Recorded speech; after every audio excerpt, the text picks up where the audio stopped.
はい、帰ってきました。で今回の食材はちょっと庭に置いてあるんで今から取ってきます。今回の食材はこちら、石垣鯛です。ごめんグーグー言わないで、怒ってんな。めちゃめちゃグーグー言うてます。でもサムネは取らなあかんねん。それでは締めていきます。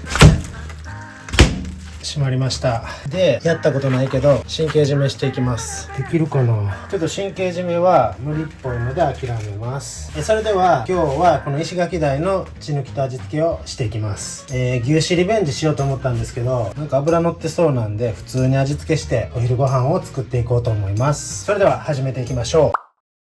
それではいつも通りまずえら豚を切り取っていきます。それでは海藻機を使ってえら豚を広げていきます。見にくいな。で、結束バンドでエラを牽引します。もう脳は閉まってるんで完全に死んでますからね。ちょっとピクピク動いてますけども、これは筋肉の痙攣です。生きてるわけではありません。それではエラ膜を切り取っていきます。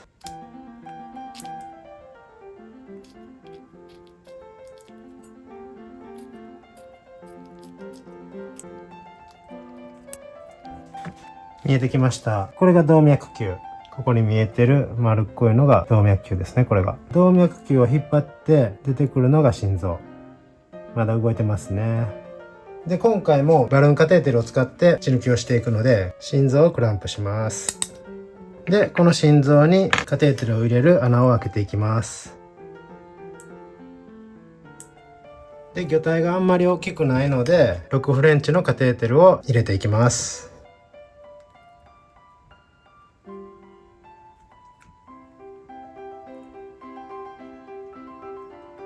入りました。で、バルーンを膨らませていきます。これでバルーンが膨らみました。それでは送水開始していきます。送水開始。神経締めしてないので寒流液が体に入ると暴れ出すと思います。寒流液の中の出てきた。ちょっと傾けます。それではポンピングで圧をかけていきます。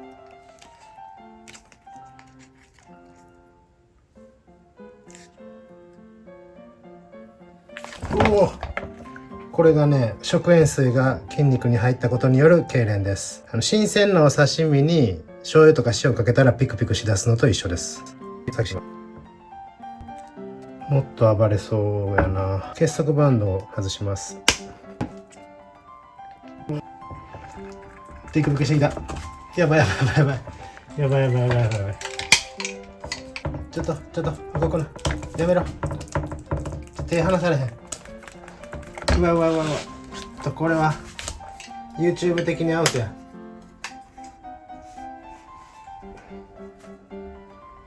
これがね、痙攣なんですよ。これ白黒にしたらいけんのかな。だいぶ痙攣が収まってきました。おっと傾けたせいでやばい。お願い。えらいこっちゃ。ちょっとえらいこっちゃ。暴れるな。ちょっと待ってください。殺人現場みたいになりました。これはまずい。今まで血抜きは続いてます。寒流液はいつも通り、塩素の入ってないアクアクララの水1リットルに対して、塩 50g とクエン酸ナトリウム 20g を入れてます。クエン酸ナトリウムには抗凝固作用があるので血が固まらなくなります。ちょっと固まってますけどね、もう。それではもうちょっと血抜きを続けます。うわ、これ動画にできるかな。一旦これを洗います。まあ別に収益化せんかったらいいだけやから全然 OK なんですけどね。それでは血抜きを続けます。だいぶ痙攣が収まったのでもう大丈夫だと思います。さっきの痙攣も神経締めをしてたら起きないんですよ。体が白くなってきました。でもこの白くなった変化はこの血抜きが終わった後なぜか黒っぽい色に戻っていきます。理由は分かりません。死んですぐで鮮度がいいのでこのエラと心臓の間の腹大動脈っていうところにカニュレーションすることによって血抜きできますけど、死んで1日とか経ってたらもうエラから管流液が漏れてしまって血抜きができなくなります。そういう時はエラの上にある肺大動脈っていうところに直接カニュレーションして血抜きと味付けをしていくことが多いです。めっちゃピクピク動いてるけど、何度も言いますけどこれは生きてるわけじゃないですからね。ただ今回の動画は絶対広告はつかなさそう。まあいいや。真水を入れてもこんな反応はピクピクの反応は起きないです。ただ真水を入れると血液の中の血球も浸透圧で膨張して破裂してしまいますし、血管自体も水を吸って膨張して破れてしまいます。身の中に水がもちろん入るんですけども、魚の細胞自体も壊してしまうことになります。なので浸透圧を調節して魚より絶対高い浸透圧の管流液を流すようにしています。もちろん何も入れないのが一番いいとは思いますけどね。血抜きはこれで終わります。もう透明な管流液しか出てきてませんからね。それではこの後、エラを除去して肺大動脈を探してそこから味付けをしていこうと思います。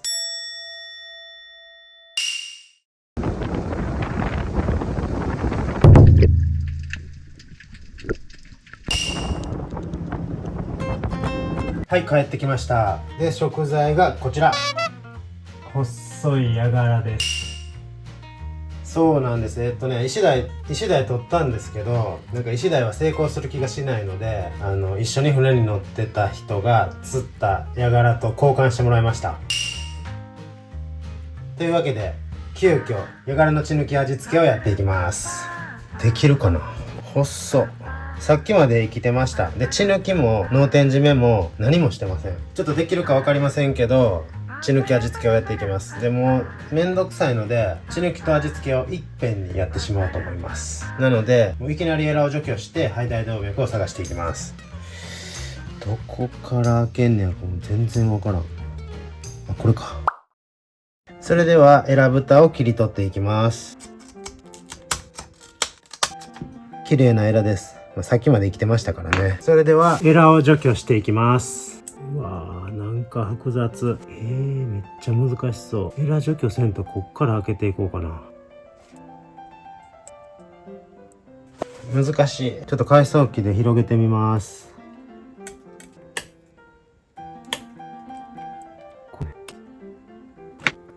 なんかこんなとこに胆のっぽいのが見える。やっぱエラ除去した方が良さそうやな。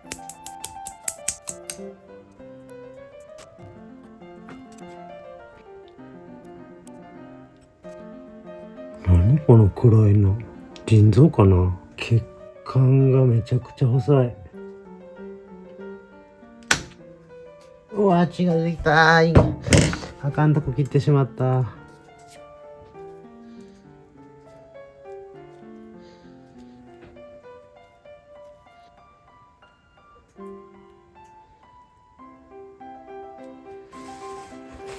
ちょっと入るか分からんけど穴を開けてカテーテルを入れてみます。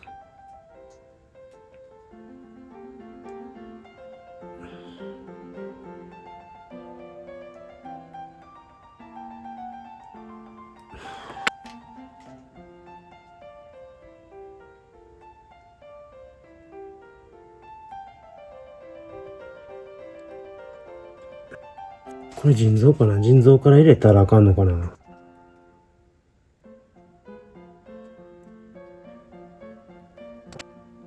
醤油。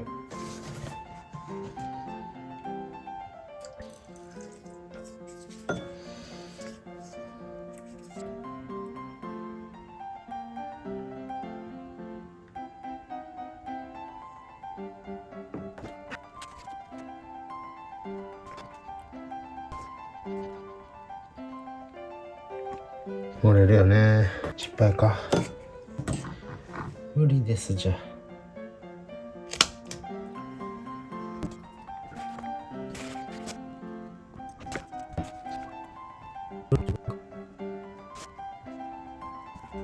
これや。これが肺大動脈。入るかこれ。多分これが肺大動脈でこれが腹腔動脈。そして血管鬼細い。これは無理かもしれん。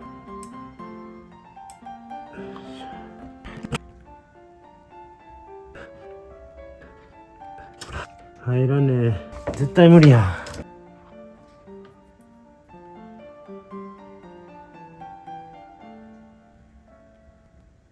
入ったかもやけど入れれる気がせん。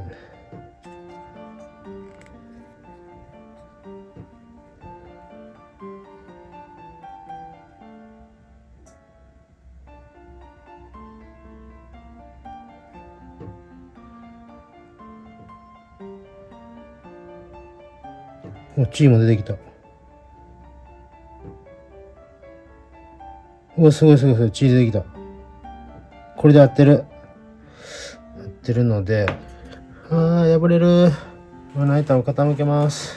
待って。まあ、いっか。このまま行こ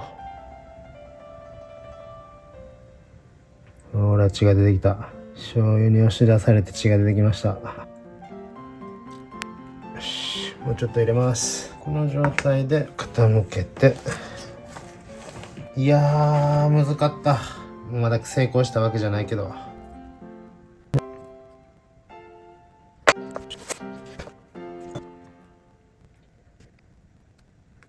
OK、これで味付け終わります。45ml か50ml ぐらい醤油を入れただけです。でもここから醤油が血液がしっかり出てきたんで全身回ってると思います。ほら、なんか体も心なしか醤油色っぽくなっている気がします。それではこの後さばいていきましょう。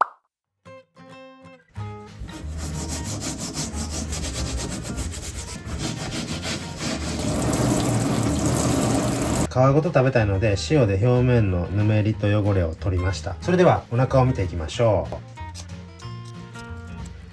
う。お腹はこんな感じ。うわ、内臓細っ。しかも内臓脂肪乗ってますね。いい感じ。これが肝美味しそうですね。赤ヤガラの肝、ちょっと生で食べてみましょう。いただきます。なんか苦っ。でもまずくはない。醤油は入ってないですね。前の方やから腹腔動脈の支配領域なんで醤油が入ってないのかもしれません。この奥の方の内臓脂肪はしっかり醤油がついてます。美味しそう。絶対美味しいやつや。で、ここに浮き袋があるんですけど、これを破くとほら醤油が出てきます。これね、ちょっと内臓脂肪も食べてみたいけどちょっとしかついてないんで捨てます。OK。かわいいお口。かわいいお目目。かわいい。で、これはね、すごいいい出汁が出るんで置いときます。めっちゃおろしにくそう。どうしよう。どうすんのこれ。大名おろしでいいんかな。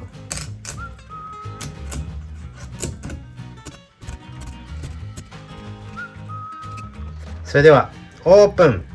じゃーん。めちゃめちゃ綺麗に入ってます。美味しそう。で、反対側も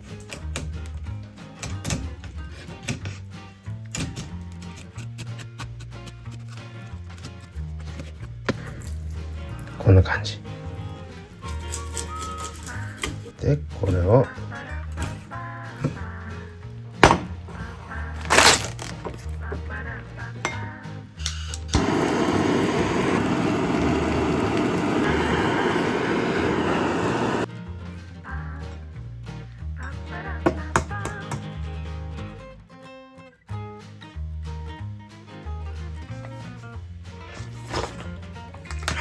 うわ、パクチーしなしなやん。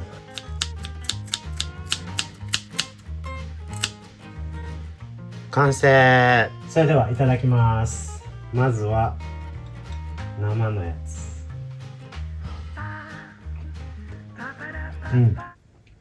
パクチーの味しかしねえ。うわ、パクチーかけんかったらよかった。まあいいや。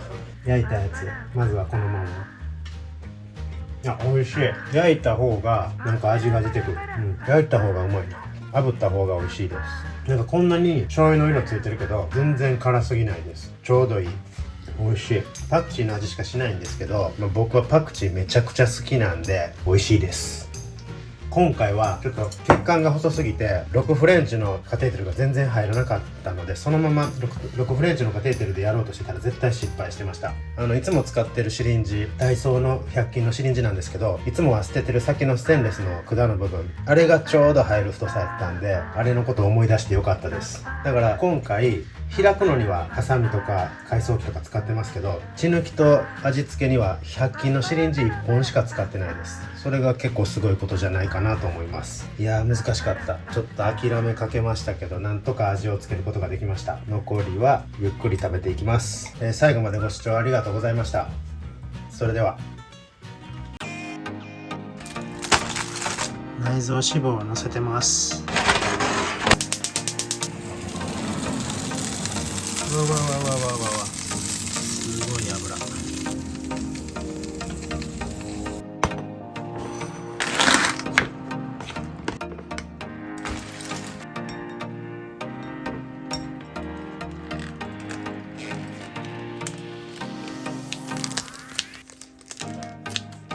完成。